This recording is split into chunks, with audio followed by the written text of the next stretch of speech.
ML Sports Take here, brought to you by Welch & Company Jewelers, Stanley Law Offices, and Jam and Beats. Please like this video and subscribe to my channel. The Bills crushed the Miami Dolphins last night, 31-10 on Thursday Night Football. I thought it could have been even more. I mean, the Bills kind of were, hanging around in the first half, ho-humming it, right? That drive where they got the field goal, but they were moving the ball down at will, really. And then it became a story of the defense. And I had done a bunch of videos yesterday talking about James Cook, get the ground game going, James Cook.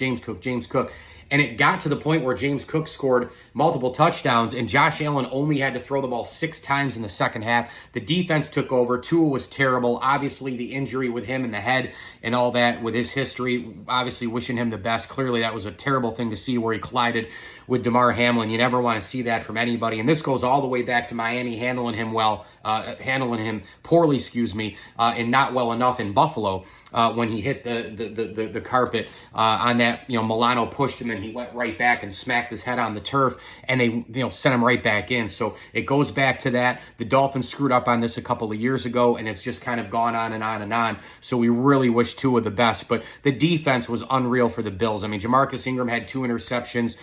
You had one of those was a pick 6. Ed Oliver made an unbelievable play in the backfield to create a turnover on downs. Von Miller got a sack, and he was bull rushing and spinning and moving, and he was harassing Tua and company the entire game. So this was a tremendous win for the Bills. They have the number of the Miami Dolphins. There's no question about it, but it was a complete game overall, right? The only thing was late Tyler Bass missing a field goal, and the Bills kind of taking a little bit longer in the first half to just close them out and just destroy them and dominate them early. They ended up doing that not too much longer after. So a 2-0 record for the Bills, big time statement.